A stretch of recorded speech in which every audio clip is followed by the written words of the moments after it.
¿Lo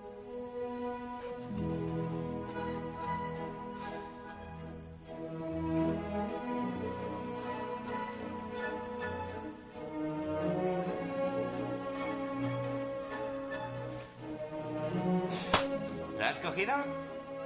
¿Eh? Tío, es la famosa escena de 2001. El pastel es la nave espacial.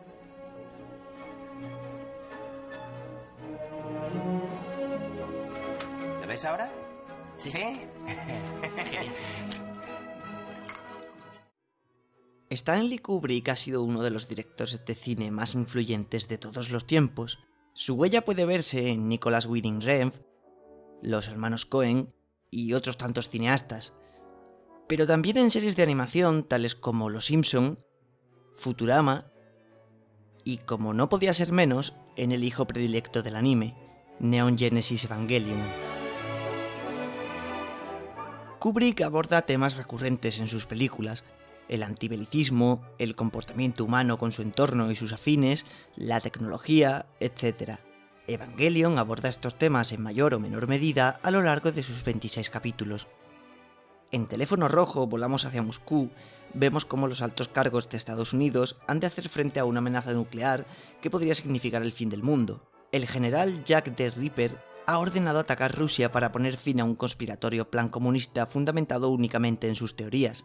Si el ataque se lleva a cabo, se desataría un ataque en cadena que terminaría asolando el planeta entero. Mientras el comité sigue la acción de sus aviones mediante unas pantallas, debaten sobre cómo frenar este posible escenario, aparentemente imparable. En Evangelion tenemos un planteamiento apocalíptico muy similar. Unos monstruos llamados ángeles atacan la Tierra y, de cumplir su objetivo, se extinguiría la vida humana. La organización NERV sabe que lo único que conseguirán combatiendo a los ángeles es retrasar el tercer impacto, no impedirlo, solo ganar tiempo como lo intenta ganar el presidente de Teléfono Rojo, mientras siguen el ataque mediante pantallas, al igual que en el film de Kubrick.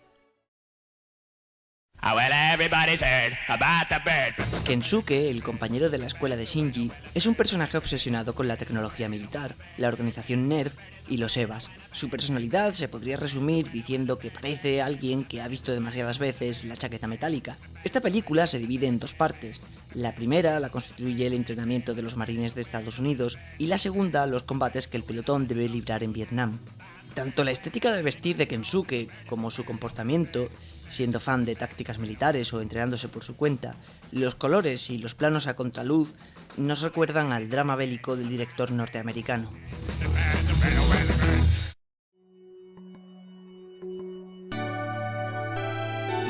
También podemos encontrar en la serie de Hideaki Anno alguna que otra reminiscencia visual con la naranja mecánica. Los EVAs en serie de The End of Evangelion van ataviados con los mismos colores que la panda de Alex, el protagonista de la naranja mecánica, y son igual de sanguinarios. Atacan a Asuka sin piedad, igual que la pandilla de Alex ataca a la esposa del señor Alexander, mientras su marido lo observa impotente.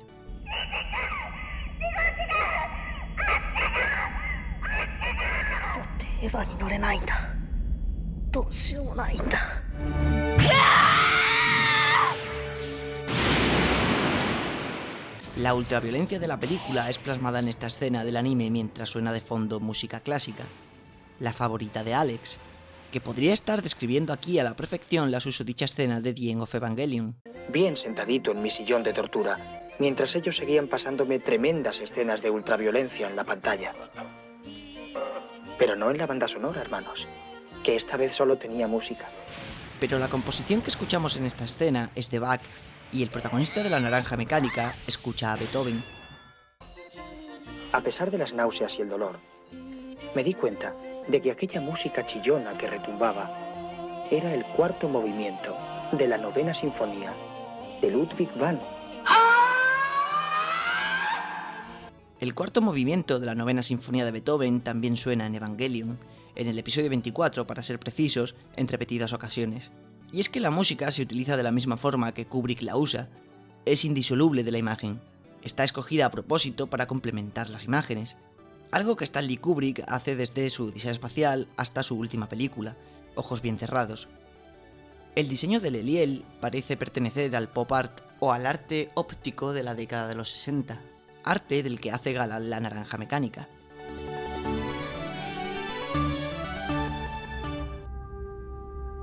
pero sin duda la película que más influye en Neon Genesis Evangelion es 2001, una odisea del espacio.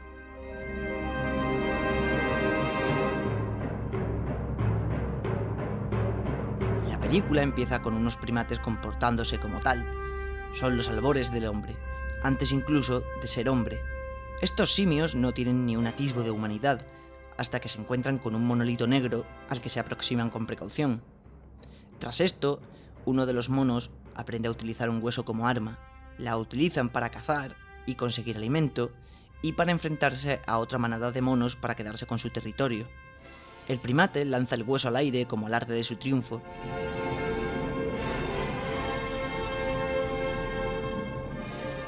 Entonces hay una elipsis de millones de años. El arma, el primer invento del hombre, se convierte en una nave espacial. El monolito es lo que ha propiciado la evolución de la especie humana. Esta evolución es lo que pretende forzar la organización SEAL en Evangelion, y los miembros de la misma están representados por monolitos negros. En contrapunto al principio de la película, al final tenemos a unos humanos que ya han perdido toda su humanidad, hasta tal punto que la máquina que han ideado, la inteligencia artificial que es el supercomputador HAL 9000, es más humano que sus creadores contra los que se rebela. Dave Bowman, el último tripulante vivo del Odyssey, decide desactivarlo pues este ha acabado con la vida del resto de la tripulación para asegurar su supervivencia. En el episodio 7 de Neon Genesis Evangelion, Misato debe desactivar un EVA no tripulado del que han perdido el control, y para ello debe introducirse en él y extraer unos componentes de la misma forma que Bowman lo hace en la película. La composición de los encuadres y los colores que se utilizan son los mismos, y es que los patrones visuales se repiten durante la serie. El principio del episodio 12, por ejemplo, es un calco de los créditos iniciales de la cinta de Kubrick. Y hay más.